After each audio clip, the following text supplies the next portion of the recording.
Bismillahirrahmanirrahim.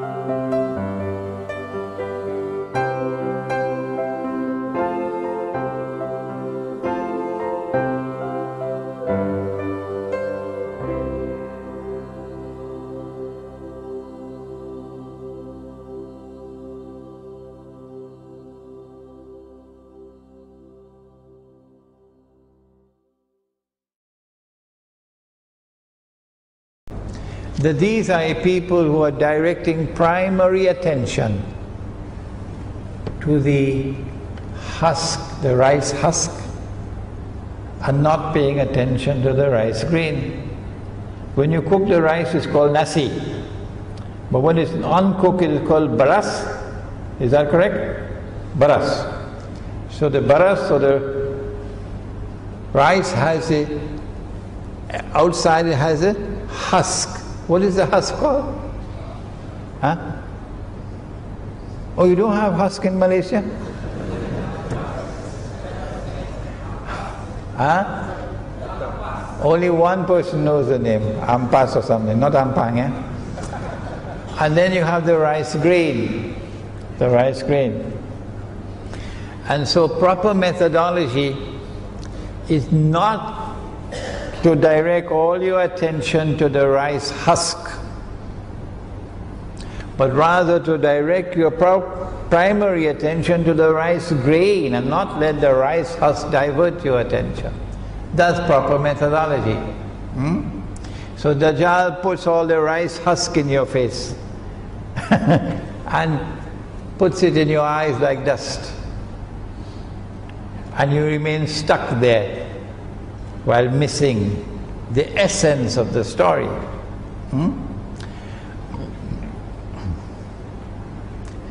This methodology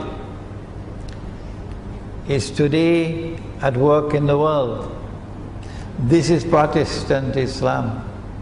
These are the ones who've been criticizing me every day, and now they're doing more than that, they're even ridiculing me. May Allah forgive these brothers. That's not the way.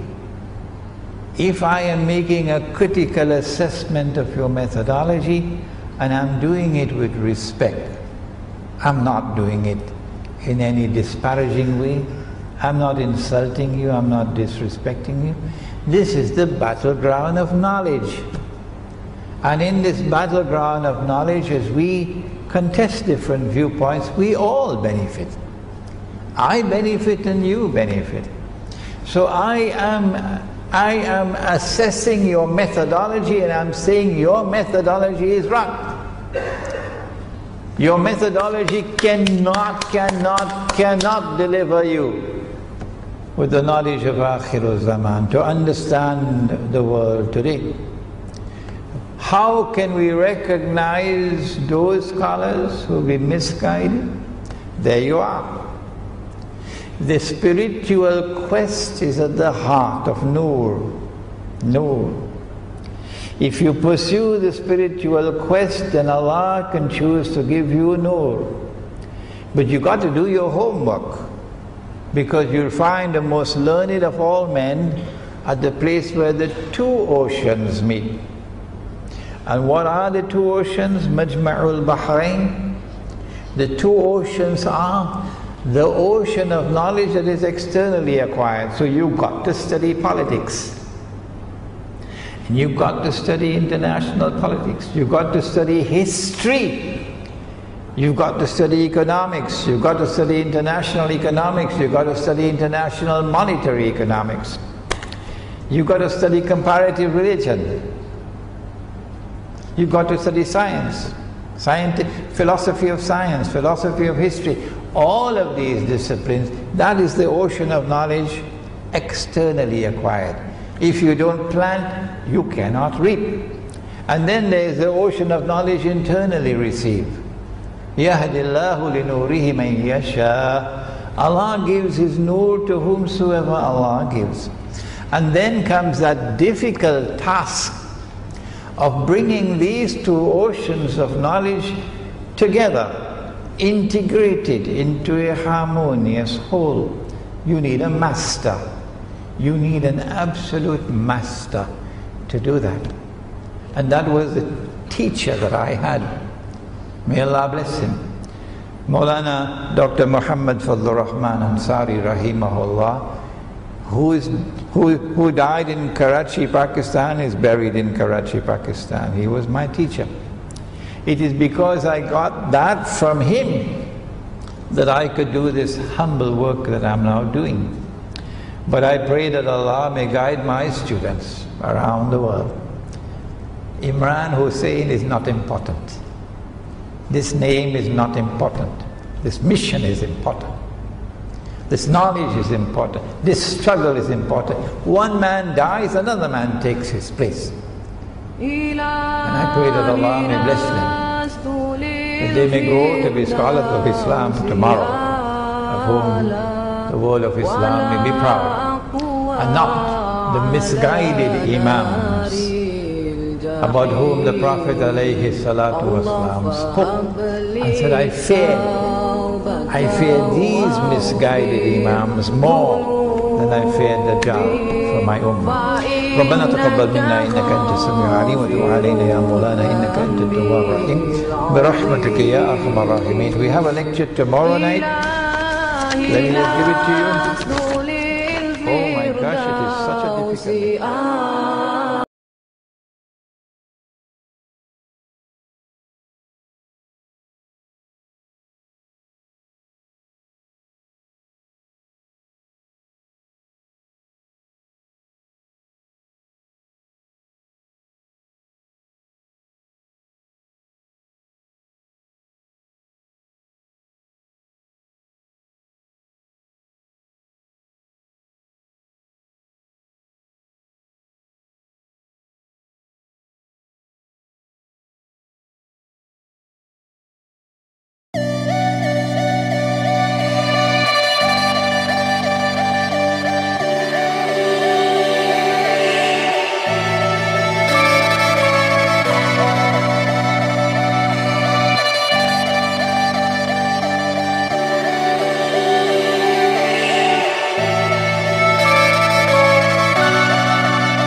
Breathe in, breathe out, we scream and shout.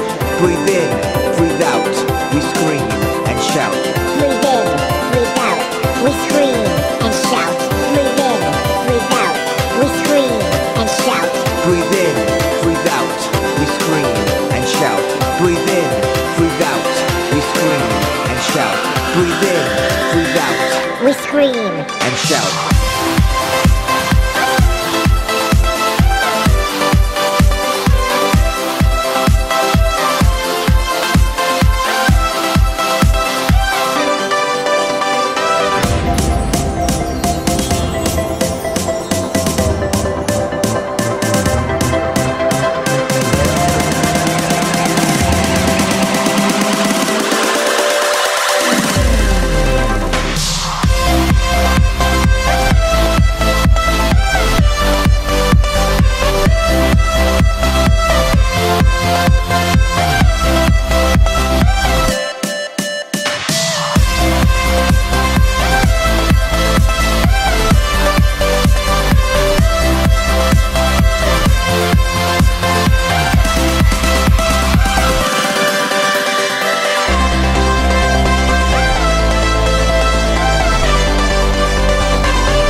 breathe out. We scream and shout. Breathe in, breathe out. We scream and shout.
بسم الله الرحمن الرحيم.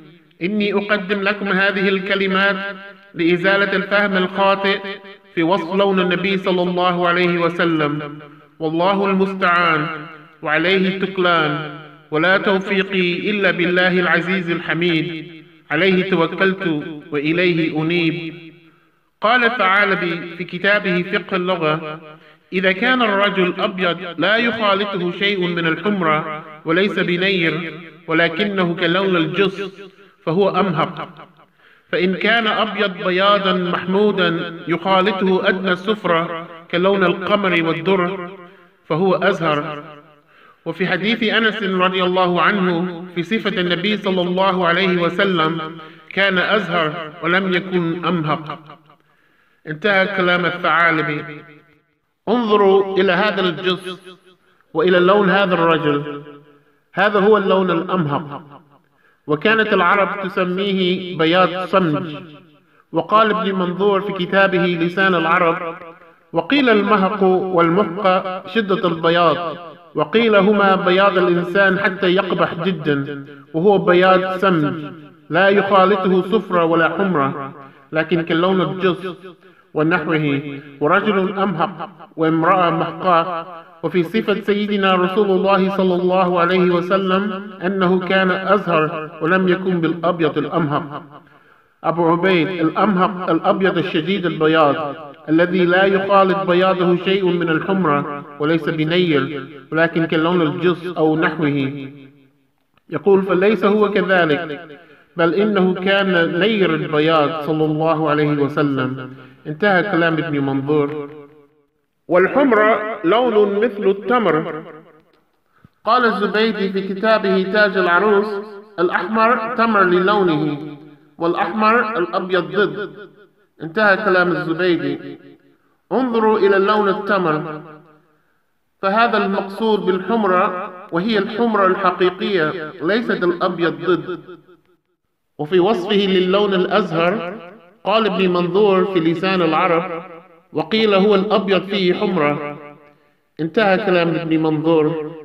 انظروا إلى القمر والدر وإلى لون هذا الرجل، هذا هو اللون الأزهر، وكانت العرب تسميه بياض محمود أو بياض عتيق، وهذا هو البياض الذي يفهمه غلط كثير من الناس. كذلك وصف النبي صلى الله عليه وسلم بأمغر اللون. وفي الحديث أن أعرابيا قدم على النبي صلى الله عليه وسلم فرآه مع أصحابه فقال: أيكم ابن عبد المطلب؟ فقالوا: هو الأمغر المرتفق. فكما ترون وصف لون النبي صلى الله عليه وسلم بالأمغر في هذا الحديث. ولمعرفة ما هو اللون الأمغر فلننظر إلى هذا الطائر. هذا الطائر اسمه الطوهي أمغر الجانب، ويسمى بهذا الاسم لأن جانبه أمغر اللون. انظروا إلى جانب هذا الطائر وإلى لون هذا الرجل، هذا هو اللون الأمغر. وقال ابن منظور: المغر والمغر طين أحمر يصبغ به، والمغر والمغر لون إلى الحمرة. انتهى كلام ابن منظور. وفي حديث آخر: ثم رفع رسول الله صلى الله عليه وسلم يده حتى إنا لننظر إلى عفرة إبطيه. وفي هذا الحديث وصف إبطي النبي صلى الله عليه وسلم بعفرة اللون. قال ابن منظور في لسان العرب: والعفرة غبرة في حمرة، عفر عفرا وهو عافر، والعافر من الظباء الذي تعلو بياضه حمرة. انظروا إلى هذا الظبي، اسمه الظبي العافر. انظروا إلى لونه وإلى لون هذا الرجل، هذا هو البياض المشرب بحمرة. إذا نظرتم إلى هذا الرجل سترون أن بياضه قريب من السمرة، فهذا هو البياض المحمود، هذا هو بياض العرب. وفي وصفه للون النبي صلى الله عليه وسلم قال ابن حجر في كتابه فتح الباري: وإنما يخالط بياضه الحمرة، والعرب قد تطلق على من كان كذلك أسمر، ولهذا جاء في حديث أنس عند أحمد والبزار وابن منده بإسناد صحيح وصححه ابن حبان أن النبي صلى الله عليه وسلم كان أسمر. وقال أيضا: والجمع بينهما ممكن، أي بين القول بأنه أبيض مشرب بحمرة والقول بأنه أسمر. وأخرجه البيهقي في الدلائل من وجه آخر عن أنس فذكر الصفة النبوية، قال: كان رسول الله صلى الله عليه وسلم أبيض بياضه إلى السمرة. وفي حديث يزيد الرقاشي عن ابن عباس في صفة النبي صلى الله عليه وسلم: رجل بين رجلين جسمه ولحمه أحمر، وفي لفظ أسمر إلى البياض. يواصل ابن حجر حديثه قائلا: وتبين من مجموع الروايات أن المراد بالسمرة الحمرة التي تخالط البياض، وأن المراد بالبياض المثبت ما يخالطه الحمرة، والمنفي ما لا يخالطه، وهو الذي تكره العرب لونه وتسميه أمهق. انتهى كلام ابن حجر. قال الإمام الحافظ الذهبي في كتابه سير أعلام النبلاء: إن العرب إذا قالت فلان أبيض فإنهم يريدون الحنطي اللون بحلية سوداء. انتهى كلام الإمام الحافظ الذهبي. والحلية الصفة والصورة، وحلية الإنسان هي ما يرى من لونه أو ظاهره أو هيئته. انظروا إلى الحنطة وإلى اللون هذا الرجل، هذا هو اللون الحنطي، فهذا اللون بحلية سوداء هو البياض عند العرب. قال الله تعالى: وكلوا واشربوا حتى يتبين لكم الخيط الأبيض من الخيط الأسود من الفجر ثم أتموا الصيام إلى الليل. انظروا إلى الخيط الأبيض وإلى اللون هذا الرجل، هذا هو البياض المحمود، هذا هو بياض العرب. انظروا إلى ألوان هؤلاء الروم، فمن زعم أن لون النبي صلى الله عليه وسلم كان مثل ألوان هؤلاء الروم فقد انتقص من قدر الرسول صلى الله عليه وسلم، لأن هذا اللون كان غير مرغوب عند العرب كما ذكره ابن الحجر. هذا فأرجو أن أكون قد بلغت الرسالة وأديت الأمانة، والله من وراء القصد وهو الهادي إلى سواء السبيل. أقول قولي هذا واستغفر الله لي ولكم، وآخر دعوانا أن الحمد لله رب العالمين.